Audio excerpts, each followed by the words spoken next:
ഒരിക്കൽ കേശു തൻ്റെ ഭാര്യയോട് പറഞ്ഞു, ഞാൻ വൈകിട്ട് വരുമ്പോഴേക്കും നീ കുറച്ച് ഉണ്ണിയപ്പം ഉണ്ടാക്കി വെച്ചേക്കണം, എനിക്ക് ഉണ്ണിയപ്പം തിന്നാൻ കൊതിയായി. അങ്ങനെ കേശുവിൻ്റെ ഭാര്യ ശോഭ ഉണ്ണിയപ്പം ഉണ്ടാക്കി. ഉണ്ണിയപ്പം ഉണ്ടാക്കിയിട്ട് ഈ ഉണ്ണിയപ്പം ആറാൻ വേണ്ടിയിട്ട് മുറത്തിൽ നിരത്തി വെച്ചു. എന്നിട്ട് എണ്ണി നോക്കിയപ്പോൾ അതിൽ 23 ഉണ്ണിയപ്പങ്ങളുണ്ടെന്ന് കണ്ടു. അപ്പോൾ ശോഭ വിചാരിച്ചു 10 എണ്ണം കേശുവിന് കൊടുക്കാം, 10 എണ്ണം ഞാൻ തിന്നും, എന്നാലും ബാക്കി 3 എണ്ണം ഉണ്ട്, 3 എണ്ണം അയൽപക്കത്തെ ചേച്ചിക്ക് കൊടുക്കാം. അങ്ങനെ ശോഭ 3 ഉണ്ണിയപ്പം അയൽപക്കത്തെ ചേച്ചിക്ക് കൊടുത്തു.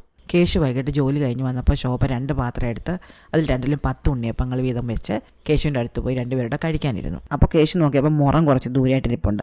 അതിൽ എണ്ണ പറ്റിയ പാടുണ്ടായിരുന്നു. അപ്പോൾ കേശു അത് എണ്ണി നോക്കിയപ്പോൾ 23 പാടുണ്ട്. തൻ്റെ പാത്രത്തിൽ 10 എണ്ണം, ശോഭയുടെ പാത്രത്തിൽ 10 എണ്ണം. അപ്പോൾ ബാക്കി 3 എണ്ണം ഇവിടെ പോയി? ഉറപ്പായിട്ട് ഇവിടെ അയൽവക്കക്കാർക്ക് കൊടുത്തു കാണും. അപ്പോൾ കേശു ശോഭയോട് പറഞ്ഞിട്ട്, നീ അയൽവക്കക്കാർക്ക് കൊടുക്കുന്ന ശീലം ഒന്ന് നിർത്തിയേക്കണം കേട്ടോ. ആകെപ്പാടെ 23 ഉണ്ണിയപ്പം ഉണ്ടാക്കിയിട്ട് 3 എണ്ണം അപ്പുറത്ത് കൊടുത്തേക്കുന്നു. ശോഭ സ്തംഭിച്ചു പോയി. പിറ്റേന്ന് ശോഭ അയൽപക്കത്തെ ചേച്ചിയോട് പറഞ്ഞു, ഈ ചേട്ടന് എന്തോ ദിവ്യശക്തിയുണ്ട്. ഞാൻ ഇന്നലെ അദ്ദേഹം ജോലിക്ക് പോരുന്ന സമയത്ത് ഉണ്ണിയപ്പം ഉണ്ടാക്കിയത്, പക്ഷെ അദ്ദേഹം കൃത്യമായിട്ട് ഞാൻ 23 ഉണ്ണിയപ്പം ഉണ്ടാക്കിയെന്നും കണ്ടുപിടിച്ചു, 3 എണ്ണം നിങ്ങൾക്ക് തന്നെന്നും കണ്ടുപിടിച്ചു. അപ്പോൾ ഈ അയൽപക്കക്കാരിക്കും വലിയ അത്ഭുതമായിപ്പോയി. ഇവർ ഈ കാര്യം അവരുടെ ഭർത്താവിനോട് പറഞ്ഞു. ഭർത്താവ് അടുത്ത വീട്ടിലെ ആളോട് പറഞ്ഞു. ഇങ്ങനെ ഇതൊരു വലിയ വാർത്തയായി.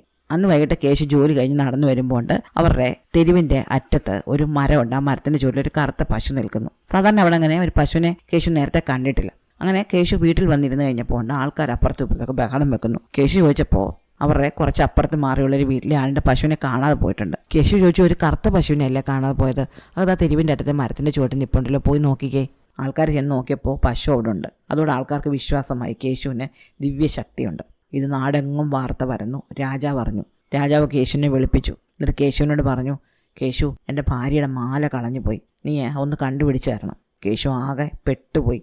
എന്ത് ചെയ്യും? കേശുവിന് പ്രത്യേകിച്ച് ദിവ്യശക്തിയൊന്നുമില്ലെന്ന് കേശുവിന് അറിയാം. അപ്പോൾ കേശു വിഷമിച്ചിങ്ങനെ നിൽക്കുന്നതാണ്. അപ്പോൾ രാജാവ് പറഞ്ഞു, നീ അങ്ങനെ വിഷമിക്കൊന്നും വേണ്ട, ഭക്ഷണമൊക്കെ കഴിക്കും, ഭക്ഷണമൊക്കെ കഴിച്ച് കഴിഞ്ഞതിന് ശേഷം കണ്ടുപിടിച്ചാൽ മതി. അങ്ങനെ കേശുവിനെ രാജാവിൻ്റെ ഊണുമുറിയിലേക്ക് കൊണ്ടുപോയി.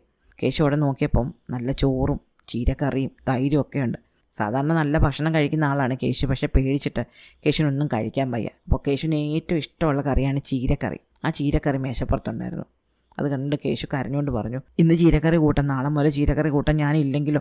ഇങ്ങനെ പിറുപിറുത്തോണ്ടാണ് കഴിക്കുന്നത്. ചീരു എന്ന് പേരുള്ള ഒരു ജോലിക്കാരി ഉണ്ടായിരുന്നു. അവരായിരുന്നു ഈ മാല മോഷ്ടിച്ചത്. അവർ പമ്മി കേശുവിൻ്റെ അടുത്ത് വന്ന് പറഞ്ഞു, അയ്യോ, എൻ്റെ കാര്യം രാജാവിനോട് പറയില്ലേ, രാജാവ് എൻ്റെ തല വെട്ടും. അപ്പോൾ കേശുവിന് സന്തോഷമായി. കേശു ചീരുവിനോട് പറഞ്ഞൊരു കാര്യം ചെയ്യേ, ഈ മാല നിങ്ങൾ രാജ്ഞിയുടെ മുറിയിൽ കൊണ്ടുവച്ചേരെ, കട്ടിലിൻ്റെ അടിയിൽ കൊണ്ടിട്ടേരെ, ഞാൻ ബാക്കി കാര്യം ചെയ്തോളാം. എന്നിട്ട് കേശു ഊണൊക്കെ കഴിഞ്ഞ് രാജാവിൻ്റെ അടുത്ത് എന്നിട്ട് പറഞ്ഞു, മഹാരാജാവേ, ഈ മാല മോഷണമൊന്നും പോയിട്ടില്ല, രാജ്ഞിയുടെ കട്ടിലിനടി കിടപ്പുണ്ട്. ചെന്ന് നോക്കിയപ്പോൾ അവിടെ തന്നെ ഉണ്ട്. അങ്ങനെ രാജാവിന് വലിയ സന്തോഷമായി. കൈ നിറയെ സമ്മാനങ്ങളൊക്കെ കൊടുത്ത് രാജാവ് കേശുവിനെ വീട്ടിലേക്ക് വിട്ടു.